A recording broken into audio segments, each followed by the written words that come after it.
On parle maintenant de l'Albanie, petit pays des Balkans d'un peu moins de 3 millions d'habitants, et cela à travers Edi Rama, le Premier ministre du pays. Et pour en parler, avec nous en plateau, notre confrère Jean-Arnaud Terrens, qui est aussi historien. Bonjour et bienvenue. Bonjour, merci. Votre récent article nous donne l'occasion de mettre la focale sur ce dirigeant albanais qui pèse de plus en plus en Europe depuis une dizaine d'années. Alors qui est-il? D'où vient-il? Alors Edi Rama est un enfant de la nomenclatura, de l'ancienne bureaucratie stalinienne qui dirigeait l'Albanie. C'est ce qui a permis son ascension au pouvoir. C'est également quelqu'un qui effectivement a un parcours assez original de sportif comme basketteur et puis surtout d'artiste. C'est comme artiste qu'il revient dans la scène politique albanaise en 2000 en se faisant élire maire de la capitale, Tirana, et il va transformer cette ville, mais la transformer tout en mettant aussi en même temps en place un système, je dirais, de prédation, de contrôle, de raquette par rapport aux constructions nouvelles, de fantastiques pompes à financement qui s'expérimentent dès le début de la mise en place de ce système Rama. Ensuite, il prend le contrôle du Parti socialiste. L'Albanie est un pays bipolarisé, oui, avec d'un côté une droite, le Parti démocratique, et de l'autre le Parti socialiste, qui est l'héritier de l'ancien parti unique communiste. Et puis il devient Premier ministre en 2013. Alors l'Albanie est le pays le plus pauvre d'Europe. C'est un pays qui comptait 3 millions d'habitants. D'après les derniers chiffres, il n'en compte plus que 2,4 millions, tant la population s'en va, s'exile massivement, phénomène qui s'est accentué depuis qu'Edi Rama est au pouvoir. Et surtout, pour sortir, disons, de ces alternances récurrentes que connaissait le pays, je dirais qu'Edi Rama a renversé la table, renversé les règles du jeu en proposant tout au réseau économico-mafieux et aux réseaux criminels présents dans le pays qui, du coup, lui ont apporté leur soutien, qui fait que depuis 2013, le contrôle d'Edi Rama sur tous les aspects de la société albanaise n'a fait que se renforcer. Oui. Alors il y a un jeu subtil parce que dans le même temps, Edi Rama se présente toujours comme quelqu'un en totale conformité avec ce qu'attendent, disons, les pays centraux de l'Union européenne. Voilà, c'est ça qui est intéressant aussi, c'est qu'il y en a deux en fait. Il y en a un qu'on voit au niveau de l'Albanie et puis peut-être celui qu'on voit au niveau européen, c'est ça? Dr Edi et Mr Rama, il y a un petit peu de ça effectivement. Disons, le Dr Edi est quelqu'un de totalement conforme à ce que peuvent attendre Paris, Bruxelles, Berlin ou Washington sur du dossier très important comme l'Ukraine, comme également la Palestine.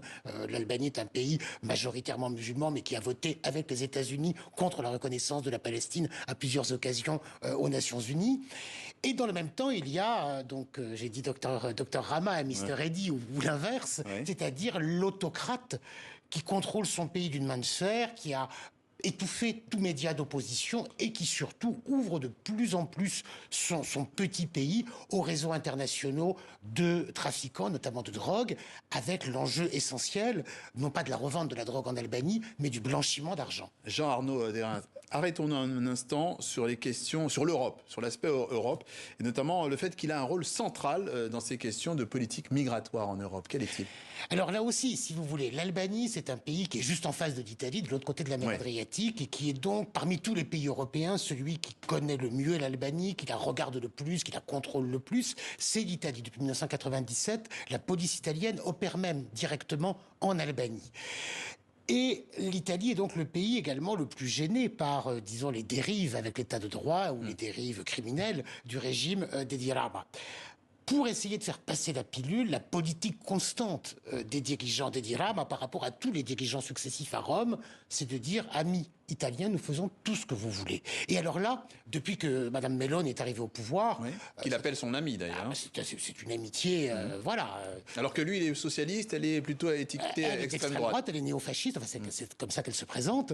Edi Rama est effectivement issu de la tradition socialiste et donc antifasciste albanaise, mais il considère Madame Meloni comme sa meilleure amie aujourd'hui. C'était le cas déjà des autres premiers ministres avant elle. Oui, voilà. Donc c'est un fin politique. En fait. Voilà, c'est très politique comme amitié, mais pas moins réel pour autant. Et alors là, Edi Rama, il y a un peu plus d'1 an, a offert à Giorgia Meloni le projet de ses rêves, c'est-à-dire délocaliser les demandeurs d'asile qui arrivent en Italie en Albanie. Il crée donc une sorte de hotspot hors des frontières de l'Italie. Oui, c'est une sous-traitance presque. Exactement, c'est tout à fait de la sous-traitance. Le problème, c'est que ce projet viole, bien évidemment, non pas tant les dispositions, les règlements européens que les conventions internationales sur les droits, des migrants, sur l'asile, qui sont des conventions qui sont plus importantes que les textes européens, qui s'imposent aux textes européens. Ça viole également le droit de la mer, enfin bref, oui. Passons et des meilleurs. Néanmoins, Madame von der Leyen a applaudi à ce projet au début du mois d'octobre, quand il a commencé enfin à se mettre en place avec l'arrivée d'un premier contingent de 14 demandeurs d'asile. Alors là, on tombe, on bascule, je dirais, dans le grotesque tout de même. Parce que pour faire venir ces 14 personnes, on a envoyé un navire de guerre, la Libra, les chercher à Lampedusa, au sud de la Sicile, pour les ramener à Shenzhen, en Adriatique. C'est 600 milles nautiques. La Libra, c'est une vingtaine d'hommes d'équipage. Donc c'est quelque chose qui, passez-moi l'expression, a coûté un pognon de dingue aux contribuables italiens.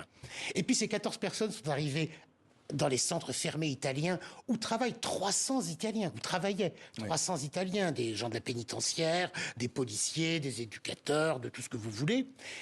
Au bout des premiers examens, des premiers screenings, il est apparu que 4 parce qu'ils étaient mineurs, parce qu'ils étaient affectés de maladies chroniques, ne pouvaient pas rester en Albanie, ont donc été renvoyés en Italie. Et ensuite, la justice italienne, qui est indépendante, a cassé ce projet en disant qu'il était anticonstitutionnel.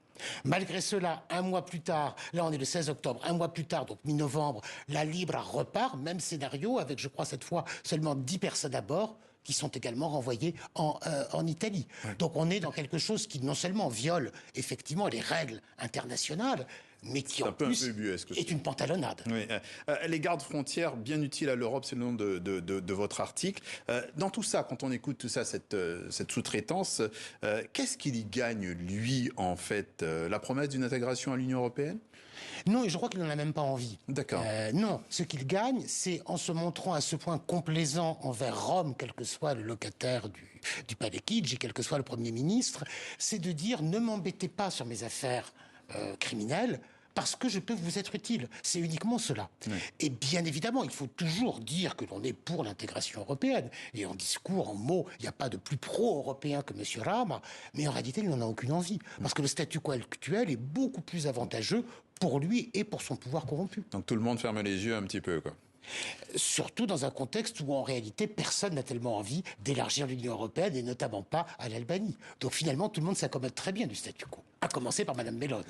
Les précisions de notre confrère historien Jean-Arnaud Dérins. On renvoie donc à votre article « Edi Rama, le garde-frontière bien utile à l'Europe », publié dans la revue 21. Merci d'être passé par le journal de TV5 Monde. Merci.